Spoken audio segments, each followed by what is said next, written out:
Well, good afternoon. It's Thursday, April 29th, 2021, and I'm Shaka Mitchell. I'm the Tennessee State Director for the American Federation for Children, and I am glad to be back on doing another Choice Chat. You know, we started this series, now it's crazy to think about, but almost a year ago, maybe more than that, when things began to shut down because of COVID, because we knew that despite things being so disrupted by COVID, there's still some great things happening in education. And this is a great way for us to highlight some of those great things happening in education, get the word out among families and friends in Tennessee, and who knows, maybe nationwide with the power of the internet.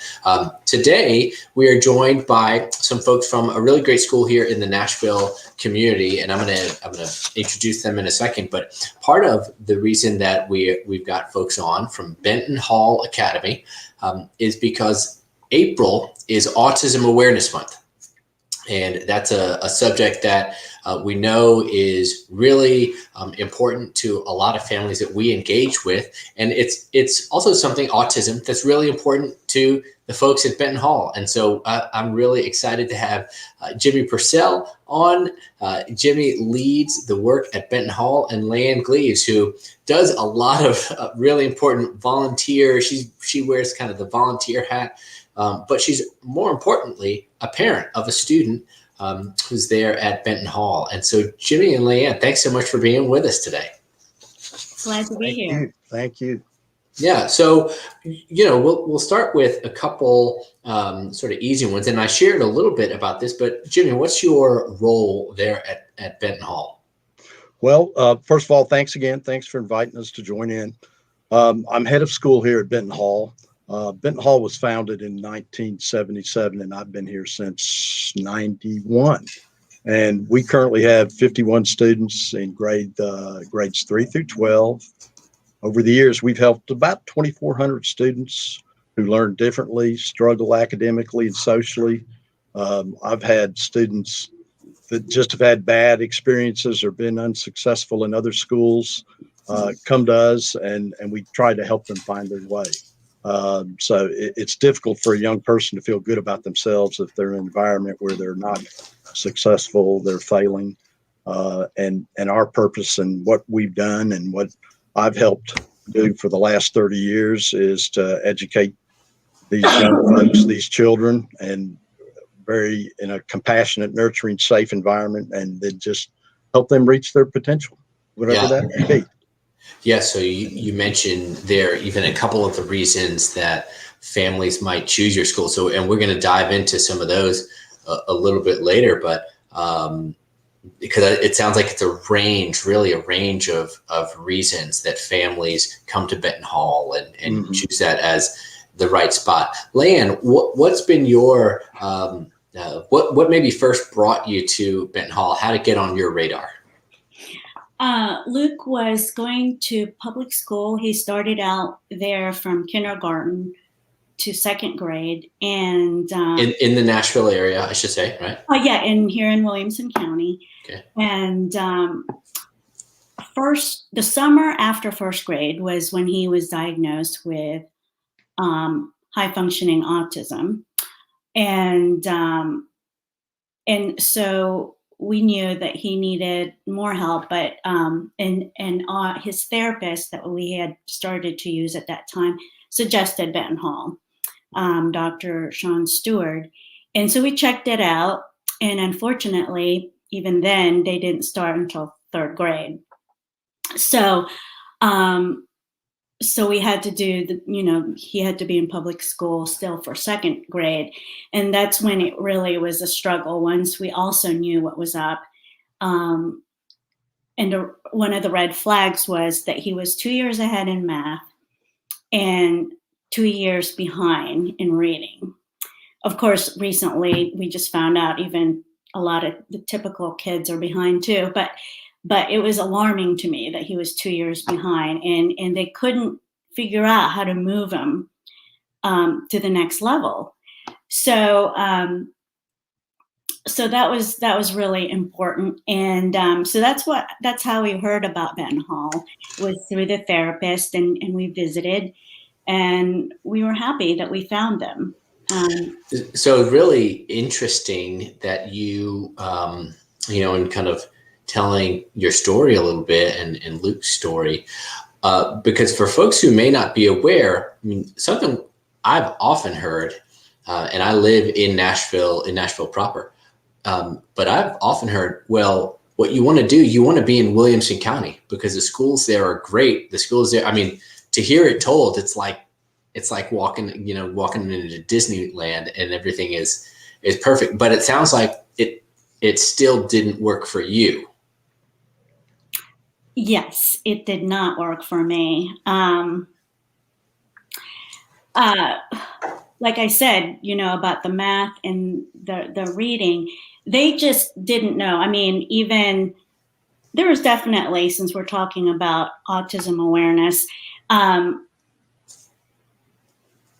there was not enough autism awareness, even with the teachers. And really a lot of the folks there, but that was 2014. So I'm really hoping a lot has changed by now, but we need more of the awareness. And we went through some IEP meetings, and they just got stuck with him on reading. And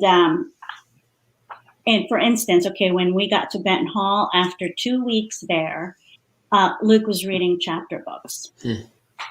And so we were so happy because we had just struggled for 2 years, really. He had to repeat second grade. Yeah. And so he was ahead in math, for instance. I had suggested, hey, what if when it's time for math, he could just walk to the fifth grade math class. And unfortunately, I got this, well, Mrs. Gleaves, this is not Montessori school. You can't just do what you want. Yeah. I know, but I didn't want him stuck, Yeah. I mean, he already knew his 4 functions, and he would get frustrated because he was learning something he already knew. So it was all frustrating. We're just glad we found it, because our second choice was Corey Ingram, that we found by just asking around. And at that time in 2014, they were charging $35,000 a year, and we just couldn't afford that. And I willing to bet a lot of people can't. And I did tour the place, and it's so awesome. I mean, they just have a lot of the bells and whistles, like the school has a chef. And but at the end of the day, what the quality of the education my son has received there equals what he would have received at Benton Hall, without the bells and whistles. So that's awesome. Well, congratulations on finding a school that works. So Jimmy, I'll shift back to you. What, if you could put a number on it, what is the kind of student composition like at Benton Hall? How many students there are not typical learners? Probably 100%. And it can be that these guys, a typical learner, it may be they're struggling with dyslexia. It could be that they're on the spectrum, which about 40% of our kids are on the spectrum, and that number continues to grow. It can be something that they've not even been diagnosed with, but there is a learning difference there. They can be behind in reading, but like Lei Ann said, we've got kids that are up here in math, but maybe down here in reading, and that causes a problem as they get older. Some of our guys that struggle in reading that we've had in the past that have come to us as an 8th grader, and they, for instance, and they're maybe on a 2nd or 3rd grade level. If we can get those guys up in a couple of years up to a 6th grade level, then their world opens up. They're on a different path in their life at that point. So we're all over the place. I'll have a student graduate with a 33 on an ACT, and I'll have a student graduate to 12 on an ACT. Yeah. Some go to 4 years, some go to 2 years, some go to the military. College isn't for everyone, but we're all over the place. Yeah, I mean that's really interesting because we often, I would say, one of the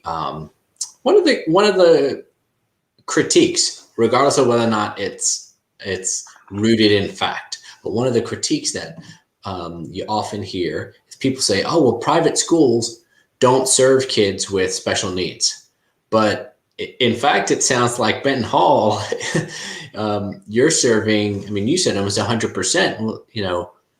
Of your students are not in that kind of typical learner scenario. How do you make that work? Maybe talk to us a little bit about just kind of your model and how programmatically you make that situation work for students.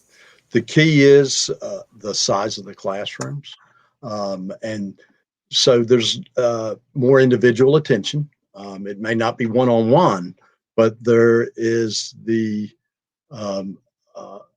opportunity there for a teacher that's teaching 8 kids to maybe do a little more in a small group of 2 or 3 to work to that strength, maybe do some peer tutoring with this person and this guy, where you can't do that in a classroom with 28, much less in a classroom of a smaller private school with 16. You just cannot do that.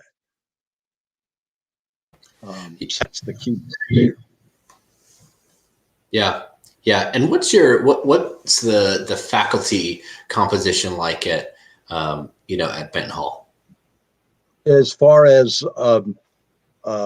the longevity of our faculty, we've got staff that have been here for 30 years, 20 years, 15 years, and regardless of whether or not they have a lot of letters behind their last name or their title, they've got a lot of experience dealing with an array of educational and social challenges that kids go through.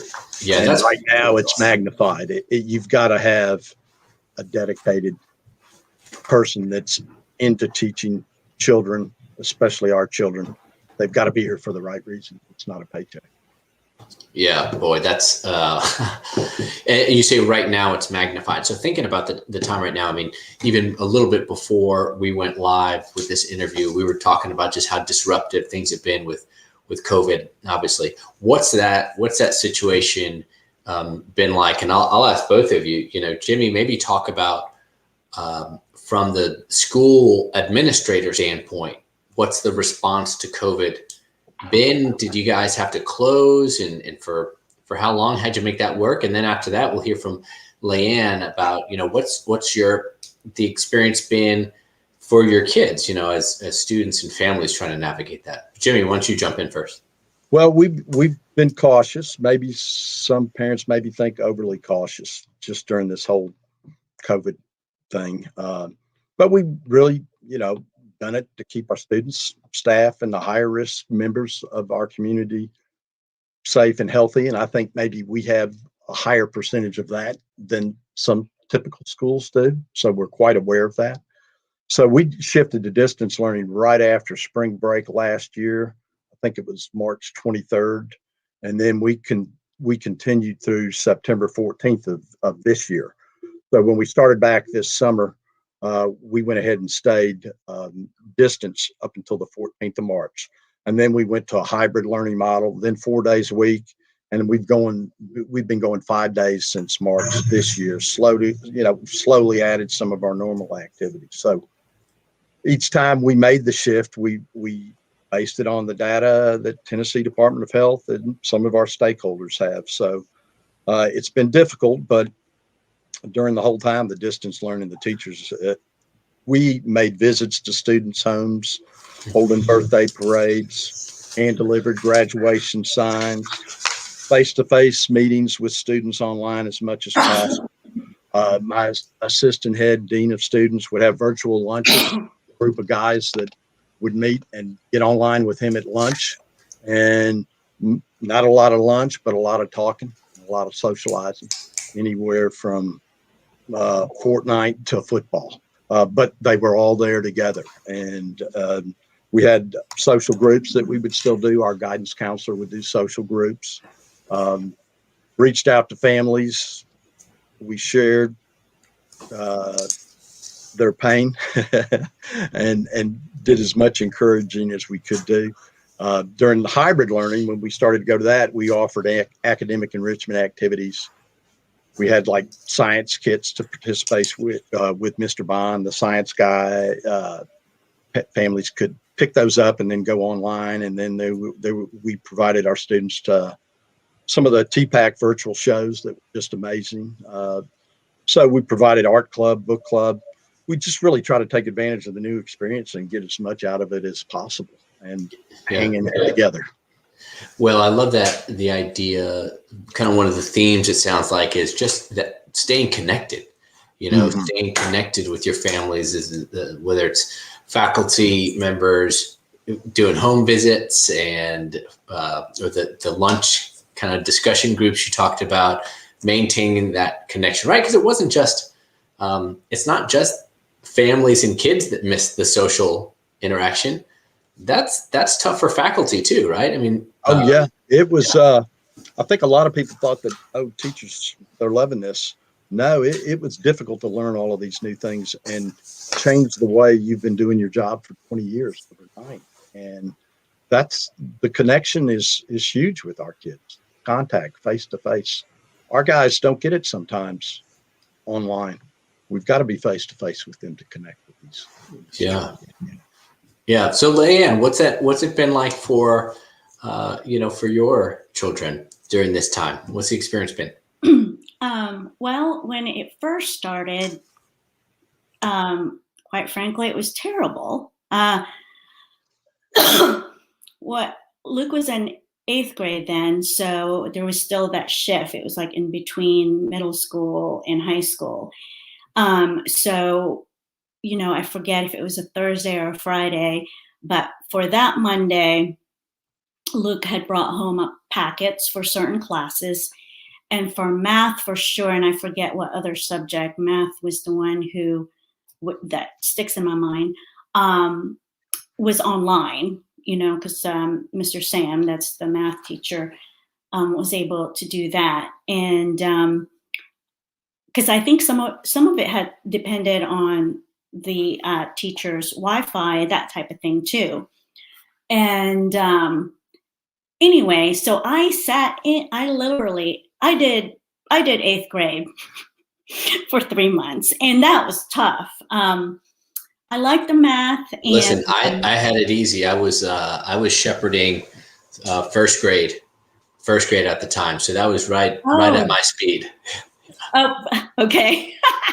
Yeah, and the good news is, for instance, the math was recorded, so we could rewind.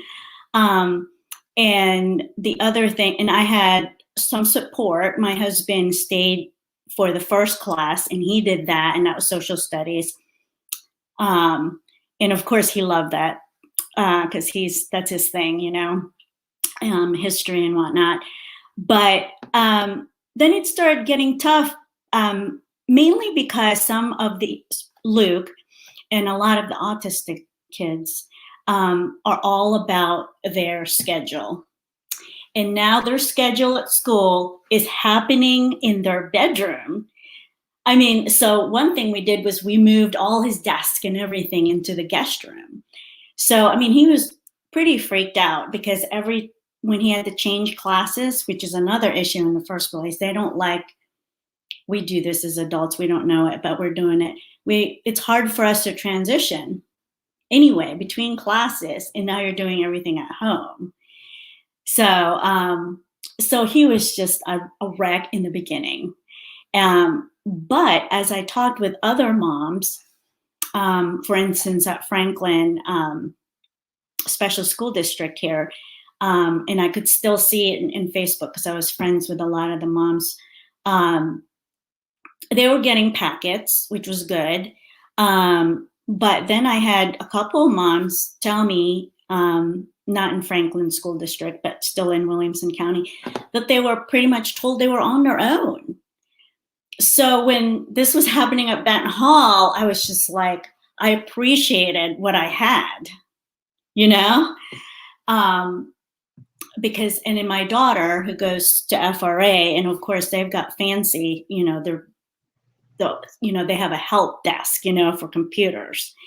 So, when I compare it all, I was just so glad that he had something and the learning was still happening and that I could be here. I mean, I have a home office, and at that time I didn't have any clients. So I can't even imagine if we both still had to go somewhere. What was that, Yeah. Well, and one of the things that I think we've learned throughout doing these chats, and we've been on with so many schools and families from around the state, is that most, I think, private schools were able to be much more nimble and adapt to the new learning environments much faster. I mean, listen, it's going to be a global pandemic. There's no way that's not going to be disruptive, right? The question is, how quickly can a school adapt, and is a school listening to really be attentive to what its students need, on a daily basis, and what families need? Are there things, Jimmy, that, particularly thinking about, we started talking about autism a little bit.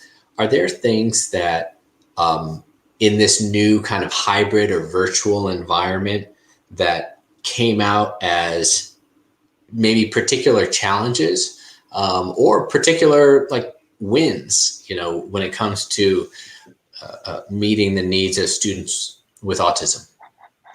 Well, the virtual environment, it's just tough on so many students. It's not ideal. Our guys need more hands-on and direct instruction and need that social environment to do the best. So we knew that was the case, and we made every effort to connect with our students, like I said, and address the individual needs, the why we were virtual. There was some unavoidable challenges of being virtual, but our guys navigated pretty successfully, but it was because of the support of BHA, and you would not be able to get that with a bigger public school. And we weren't, the word, I guess, of the year was pivot. We were able to do that when a lot of big schools can't. So our students, just through some of the testing, showed that they maintained growth, and then some of them even really excelled. Not too many of them, but they did. So through observation and feedback from our students and parents, we knew that the students were going to show growth in some areas and slide a little bit in others. But independence, maturity, self-esteem throughout this experience, we've seen that in some of our kids. They were forced to be independent. They were, as hard as it is, the maturity level in a lot of our guys, they were backed against a corner. So we've had some that have absolutely flourished during virtual learning, even if they've maintained academically. There's a lot of other growth that we've seen through this. I guess it's the silver lining there. Yeah. Are there things that you think about? You sort of mentioned a few of the things that maybe you've might answer this next question, but moving forward, if you think about the next, we're almost at the end of the school year. Mm-hmm. So the 20-21 school year is almost like, in some ways it dragged on. It dragged on if you were having Wi-Fi problems, or it flew past, when you think about the whole year, I think. Are there things when you think about the next school year that you go, you know what?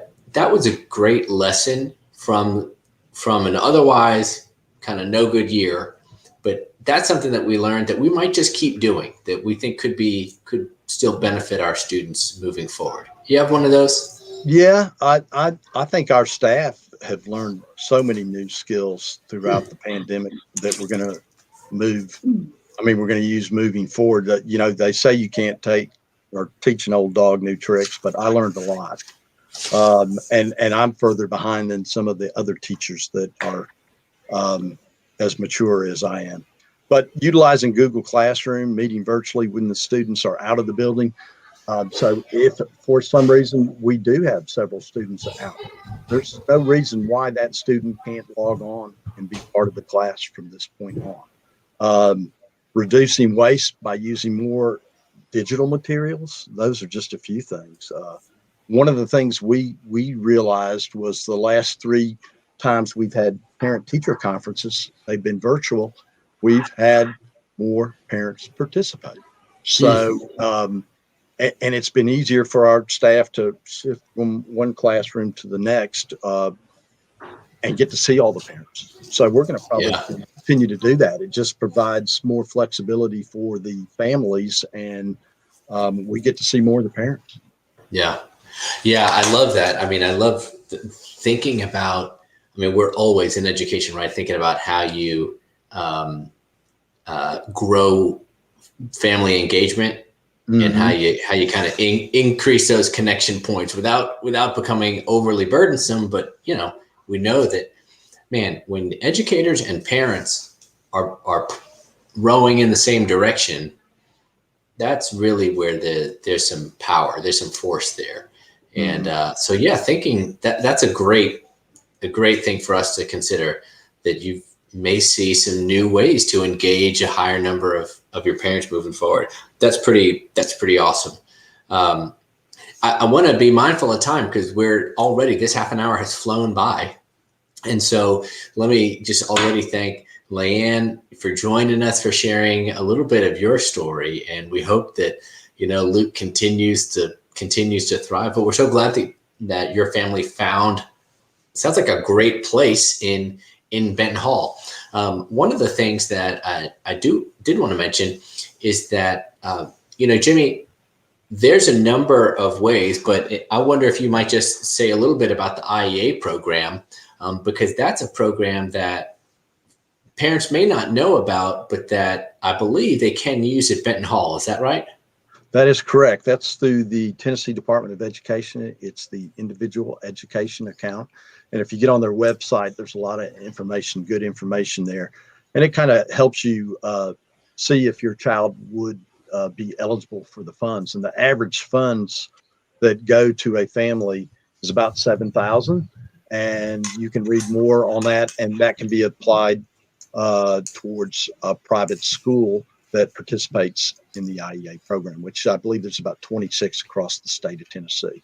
We have anywhere from 5 to 7 children each year that get up to $7,000 that is paid to Benton Hall. Our tuition is X amount of dollars. You take that 7 away, they can still apply for tuition assistance and maybe make up the difference. But it can make up, it can make or break as far as the family being able to attend Benton Hall.